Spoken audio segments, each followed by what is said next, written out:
राजनीति से काम तक।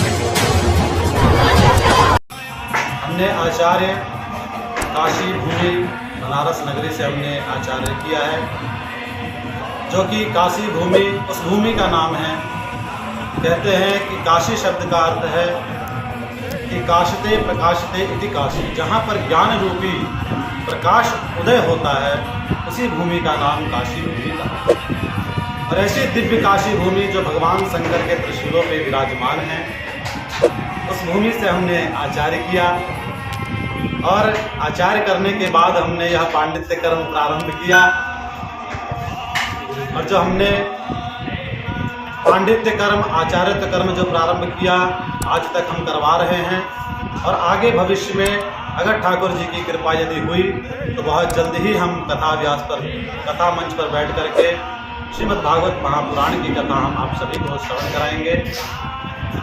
यही मेरी कामना है ठाकुर जी से कि जब भी उनकी कृपा होगी तो बहुत जल्द ही हम कथा व्यास मंच पर।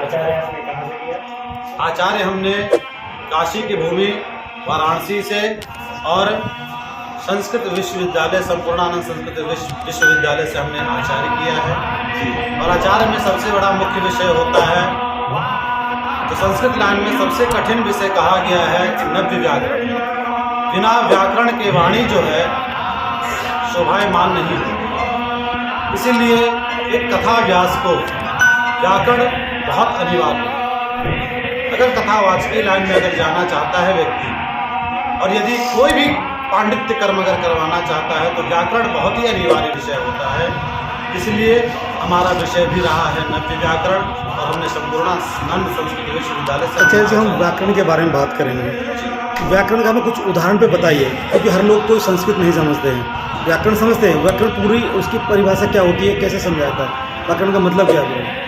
व्याकरण का मतलब है कि जैसे कि हम कोई भी शब्द बोलते हैं, कोई भी हम शब्द बोलते हैं, तो व्याकरण पढ़ने से हमें ये बोध होता है, उसमें सूत्रों का बोध होता है, शब्दों का ज्ञान होता है कि कौन सा शब्द से हमें क्या अर्थ निकलता है और उनके कौन से शब्द से क्या भाव बनता है। सेंटेंस कंप्लीट, हाँ जी, इसकी जानकारी होनी पड़ेगी। हाँ जी, व्याकरण से होता है जी।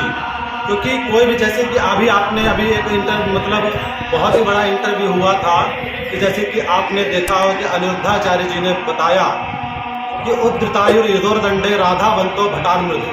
अगर वो व्याकरण अगर पढ़े होते तो ये चीज़ वो नहीं बोलते कि उसमें राधा शब्द है, क्योंकि वहाँ पर जो प्रसंग आया है तो वहाँ पर जो राधा जी का प्रसंग नहीं है, वहाँ पर उस राधा शब्द का अर्थ बहुत ही अलग है। उसमें राधा जी से लेन देन नहीं है उसमें कोई भी, क्योंकि वहाँ पर धावंतम शब्द है, वहाँ राधावंतम नहीं है।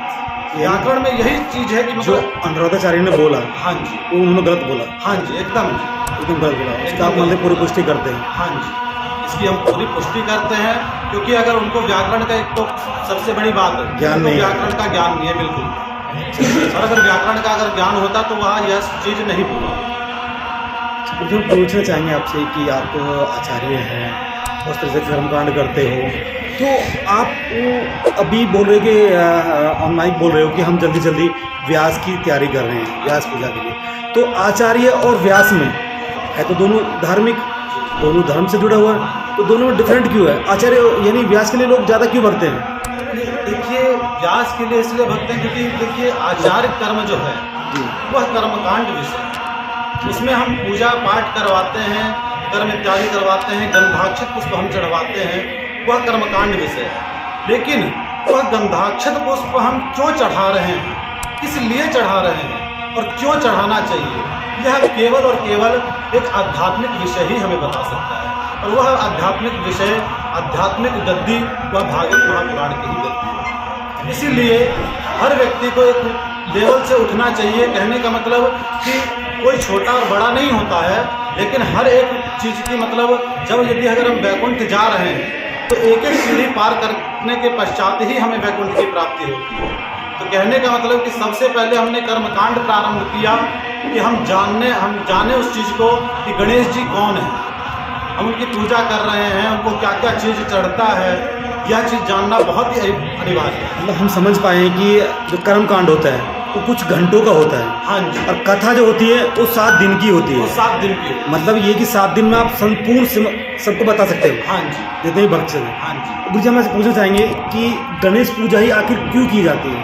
गणेश पूजा सर्वप्रथम इसलिए किया जाता है क्योंकि वो जब सभी देवी देवताओं में जब मंत्रणा हुई कि सर्वप्रथम पूजा किसकी की जाए, सर्वश्रेष्ठ कौन है, तो वहीं पर भाई अब आप देखते होंगे कि 33 कोटि देवी देवताओं में किसी का भी परिवार संपूर्ण नहीं है। तो संपूर्ण परिवार किसका है? भगवान शंकर का ही इकलौता परिवार ऐसा है जो पूर्ण परिवार है। चाहे आप कोई भी देवी देवताओं को देख लीजिए, लक्ष्मी नारायण को देख लीजिए, उनकी संतान नहीं है, तो भगवान शंकर ही कैसे है। तो इसीलिए सर्व देवों के देव महादेव वो इसलिए कहलाए, कहते हैं कि जो कि पूरे विश्व में विश्वनाथ क्यों नाम पड़ा, सबसे बड़ा संत क्यों कहलाए, क्योंकि कहा गया है कि हमारे परिवार में जो सबसे बड़ा है उसको विष पीना पड़ता है। भगवान शंकर ने समुद्र मंथन में विष पिया, तो उनके विष पीने का अर्थात क्या है?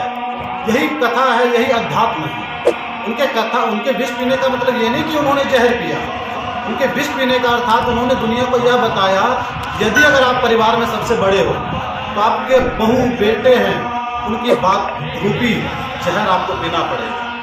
तो कहने की तरफ से संपूर्ण सारे देवी देवताओं में जो सर्वश्रेष्ठ जब भगवान शंकर को बताया गया, कहने का मतलब ये कि